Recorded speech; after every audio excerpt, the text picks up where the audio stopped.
हैं SPN 9 news और आपके साथ मैं हूं क्रांति सिंह। महाराष्ट्र की सियासत की हर गर्माहट से हम आपको अवगत कराते आ रहे हैं और आज के इस खास प्रोग्राम के तहत भी हम आपको महाराष्ट्र के उस पहलू से रूबरू करवाएंगे जिसके बारे में शायद अभी आपको नहीं पता होगा। आपको बता दें कि महाराष्ट्र में जो हलचल चल रही है उस हलचल के ऊपर मुख्यमंत्री एकनाथ शिंदे का जो दाव है वो देखने को मिल रहा है और उनके दाव पर पलटवार जो है वो बीजेपी कर रही है। कैसे कर रही है, चलिए इस रिपोर्ट के माध्यम से हम समझते हैं।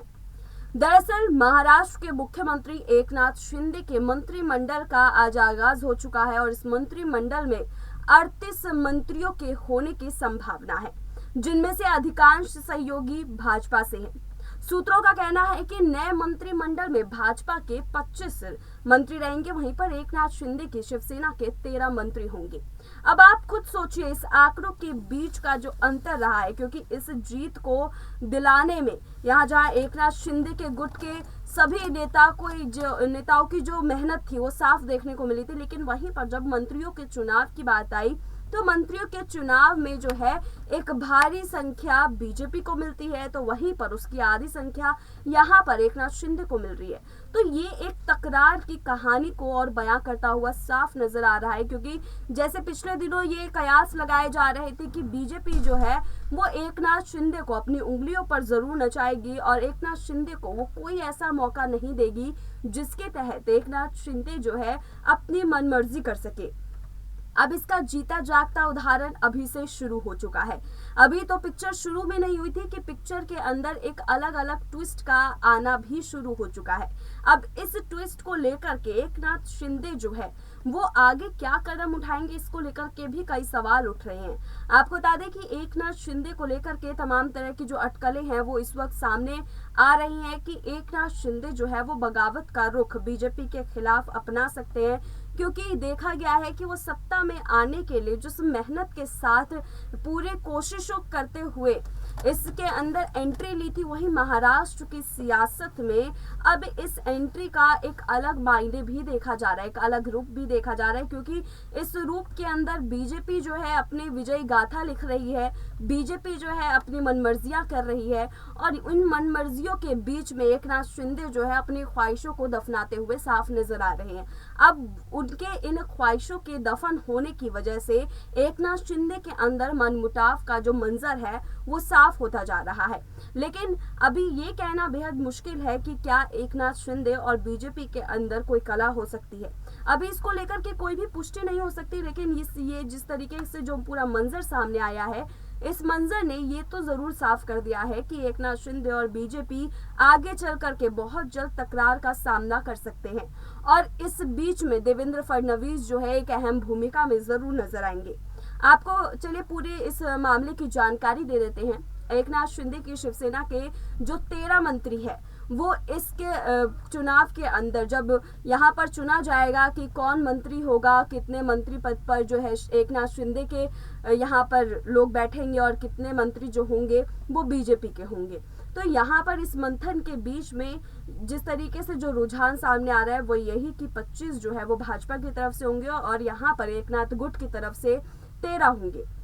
मुख्यमंत्री और उनके उप मुख्यमंत्री देवेंद्र फडणवीस के अलावा अधिकांश मंत्री जो है वो बीजेपी के सारे नए चेहरे होंगे। ये बीजेपी की तरफ से जो अभी तक की खबरें आ रही हैं, जो सूत्रों के मुताबिक बताया गया है वो यही कि बीजेपी जब अपने सभी चेहरों को लेकर के आएगी सामने मंत्रिमंडल में, तो वो उन मंत्रिमंडल के जितने भी चेहरे लेकर के आएंगे वो सबके सब नए होंगे। उनमें सिर्फ एक ही पुराना चेहरा होगा, वो होगा देवेंद्र फडणवीस का। अब आपको बता दें कि देवेंद्र फडणवीस के अलावा सभी नए चेहरे लाने के पीछे बीजेपी का क्या प्लान है। तो यहाँ पर जो साफ हुआ है वो यही कि बीजेपी जो है यहाँ पर खेला करना चाहती है। बीजेपी चाहती है कि जितने भी नए चेहरे हैं उनको इन 2.5 साल के अंदर भांप लिया जाए, उनको 2.5 साल के अंदर यहाँ पर मंत्रिमंडल में नियुक्त किया जाए और उसके बाद उनके काम को भापा जाए कि आखिरकार वो किस तीव्रता के साथ में बीजेपी के काम को अंजाम दे रहे हैं। तो यहाँ पर साफ हो रहा है कि बीजेपी जो है अपने हर तरफ से खेले को मजबूत करते हुए निकल रही है। अब इस खेले में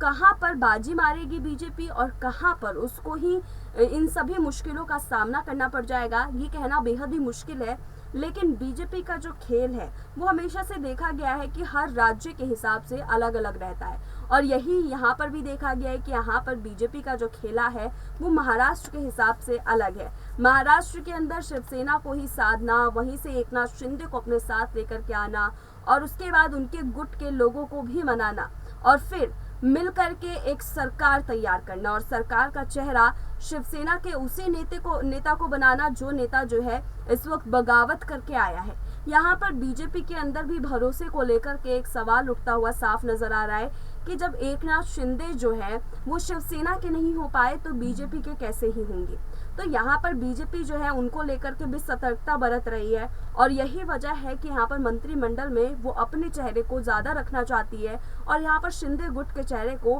कम करना चाहती है। वो हर जगह से प्रभाव जो है वो शिंदे गुट की तरफ से कम ही रखना चाहती है। चाहे हर तरफ अगर हम देखें तो यहाँ पर सिर्फ और सिर्फ सरकार बनाने के लिए जो है शिंदे गुट का उपयोग किया गया था पूरी मात्रा में, लेकिन उसके बाद जब किसी भी चीज़ में नियुक्ति की बात आती है तो बीजेपी शिंदे गुट को पीछे कर देती है। बीजेपी यहाँ पर अपने चेहरों को आगे लेकर के आती है। तो जब इन चेहरों को बीजेपी आगे लाने के लिए अपनी पूरी कोशिश करने में जुटी हुई है तो आखिरकार देवेंद्र फडणवीस को उन्होंने पीछे कैसे रहने दिया, यहाँ पर ये भी एक बहुत बड़ा सवाल है। लेकिन एकनाथ शिंदे को अगर मुख्यमंत्री पद नहीं दिया जाता तो शायद शिवसेना का जो यहाँ पर विलय हुआ है वो नहीं हुआ होता। तो यहाँ पर जो है उद्धव ठाकरे भी इस पूरे मामले के बीच में फायदा उठाने की कोशिश करेंगे, एनसीपी नेता यहाँ पर फायदा उठाने की कोशिश करेंगे, क्योंकि यहाँ पर एक मुद्दा जो है वो विपक्ष को मिल चुका है कि विपक्ष जो है इस पूरे मुद्दे पर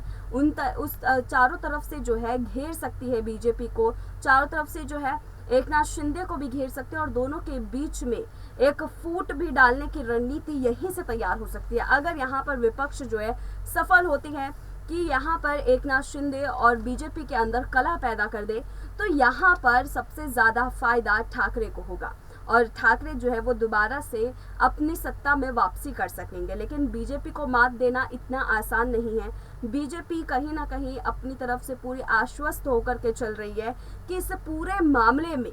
हर तरफ से एकनाथ शिंदे को भी अपना बना के रखे, लेकिन एकनाथ शिंदे को जो है वो